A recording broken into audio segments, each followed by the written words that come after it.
Usa sa mga daghang mga mensahe nga atong makuha gikan sa mga pagbasa og sa ebanghelyo kanig yung pagpadaghan sa atong grasya labi na gyud sa pagkaon og sa kwarta. Unsaon man pagpadaghan, ang kalibutan nagtudlo nga tigom gyud savings. No? Sige, lingay mong tupad na daghan na kag tinigom. Nako no. Ana gid ang ato tigom. Ya, para unsa man ang imong gitigom? Para sa future. Kang kinsa mang future, akong future, sa akong pamilya, sa akong mga gimahal, akong future. Mo na atong pamaagis kalibutan. Nya unsa may resulta na? Daghan ang gigutom karon sa kalibutan. Naatay mga tingali, mga almost 2,000 katao nga ni-claim nga sila mga billionaires, na asad tay billions of people nga hapit way gikaon. No. Mo na hitabo kay tungod aning maong paradigm, tigom para sa akong future. Unsa may pamaagi ni Kristo para mudaghan ang atong grasya? Hatag. Asa kutob, hutdag yung hatag. Lain na sang lingi sa imong tupad. Ing naasa imo, tigom o hatag. Ing naasa man imo pilion na tigom o hatag. Kanang gasigig tigom, gasunod na sa dictation sa yawa. Kanang siging hatag, gasunod na sa guidance sa Ginoo. Muna nga ningon si San Pablo sa iyang laing mga sulat, the love of money is the root of all evils. Yawa. The love of money. Tigomon. Yan, ningon sa si Kristo, you cannot serve two masters at the same time. You cannot serve both God and money. Kaysa sige nimong tigom sa kwarta, mahimo kang ulipon sa kwarta. Kanang ulipon, magsige na siya bantay sa iyang agalon. Tanawa, di ba? Kanang magtigom o kwarta, balik-balikon, gina nilag ihap. Sige yung ihap. Kada adlaw, siging ihap. Nya, mawagtangan gani nag 20 pesos, pangit taon, gina. Bisag kinsa nalay pasanginlan, ana, hangtod masuko na lang na sila. Nya, unsa may mahitabo, kung magsige kag tigom, siging tigom, mag-anam sa kabugat ang imong naong. Tanawa na mga hangol o kwarta, bugaton og naong. Nya kung daghan na ginislag kwartang gitigom, bugat na gyud kinislag naong. Nya mo daghan sa dang imong stress. Stressful kay kinabuhi. Mo na karon ang kalibutan full of stress. Oh. Lain na sang lingi sa imong tupad. Ing na wa kay stress. Na wa karon kapuya, wa ka mahasol, wa karon mabalaka. Oy, daghan kay na. Mo na sa atong unang pagbasa gipakita gid dinhi nga 20 ka buok pan gihatag ngadto sa 100 ka tawo na sobrahan pa.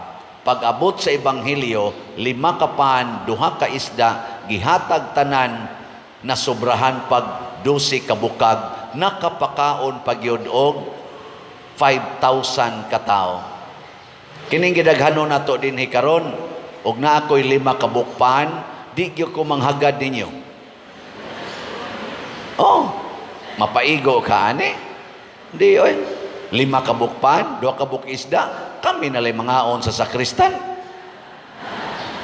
Kusog ra ba sa nimo kaon ni mga sakristan? Kuwangon pamanggani sa sakristan palang daan, agmura nag-agian og bagyong audit oy.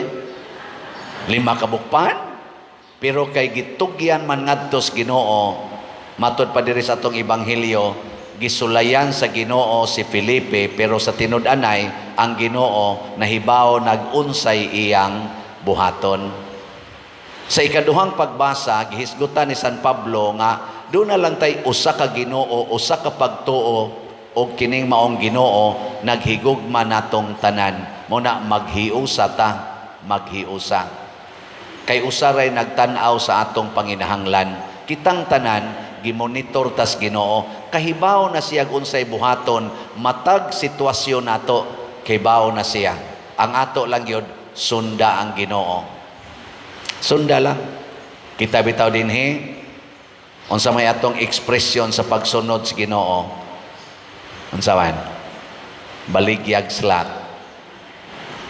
Kana gi nakapahiusa nato nga hasta tutuas gawas nasod wa kaila nato sa tanan tibok kalibutan nga naka-monitor sa ato dinhing misa, kining ato mga online parishioners nakatampo gyud dinhi sa atong mga proyekto.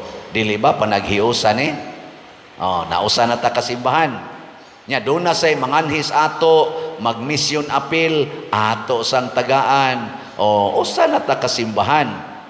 Ako ning ipaniguro ninyo 110%. Ang tanan nga mipalit og slot basta lang kinasing-kasing na multiply gyud ang ilang grasya. Nidaghan ang ilang kwarta, nidaghan ang ilang bahandi, pero ang una gyud nilang nasinati kana gyung kalipay, kalinaw og katagbawan. Gilingay mong tupad ina nakapalit na kag slot. Nya unsay imong gibati? Kasagaran gis ni palit og slot. Adi gyud kasagaran tanan naa dayoy kalipay, kalinaw. Unya ilan na lang maamguhan. Hala, ngano maning niabot maning maong mga grasya? Naalay wa katrabaho, sige lang yapog palit. Na disgrasya pagyud hinoon, nagkratsis na kuno siya, sige lang yapog palit og na siya matigom gamay, palit lang yapon.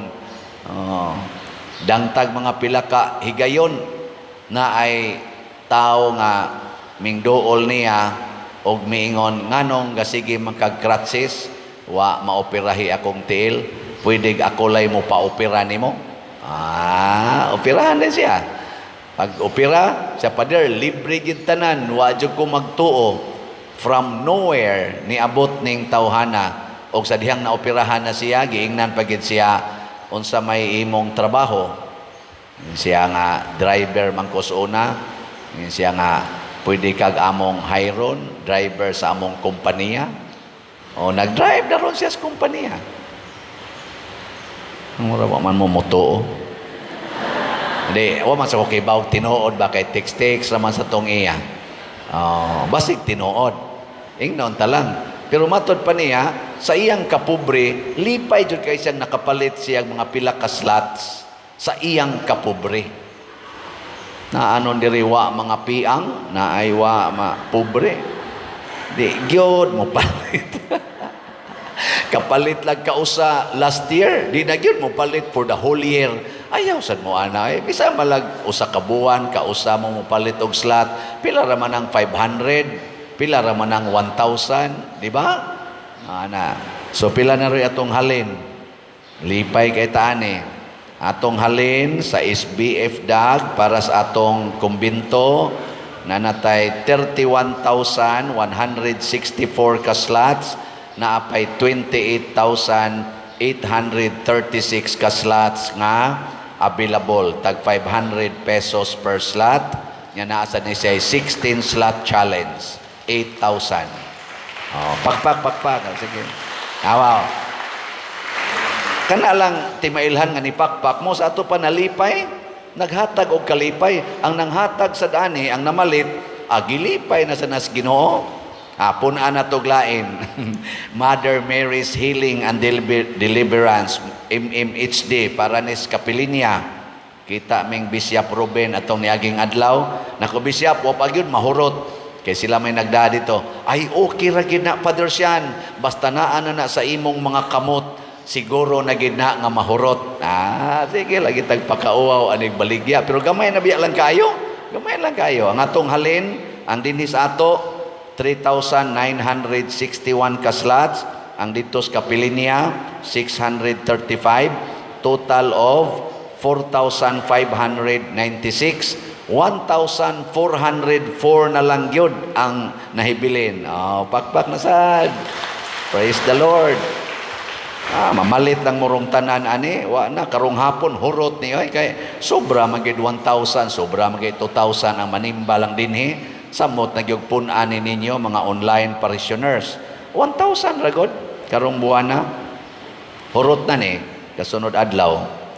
Nya nasa ni 20 slot challenge na may ganahag challenge nga 20,000 per challenge. Nakadawat na sa tag mga 22 ka 20 slot challenge. Ako lang ning gisgutan kay dili nato matugkad unsay pamaagis Ginoo. Pero ang usa ra gid atong mahibaw-an nga kon kita manggihatagon, hatagan sa tag mas daghan pa. Kung kita makighiusa sa tanan, pinaagis pagpanghatag sa tanan nga niya nato, ang tanan makighiusa nato dinhis kalibutan o dito sa langit o maato dayon ang tanan nga atong gikinahanglan kanabang wala kanang hahanapin pa. Kay matod pa sa atong tubag sa Salmo, ang sa tubag nato, ang kamot sa Ginoo maoy nagpakaon kanato unsa may sumpay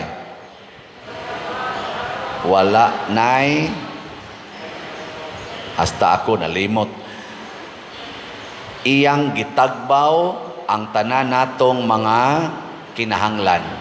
Kung ang kamot sa Ginoo mo'y mopakaon nato, tagbaw niya ang atong gikinahanglan, material and spiritual needs.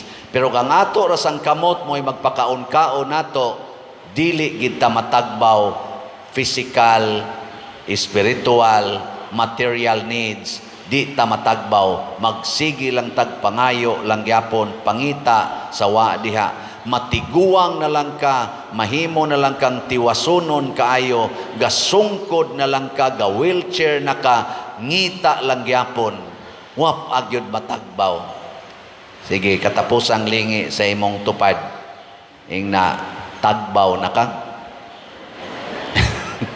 na natagbaw na ka. Sige, manindog tong natagbaw na.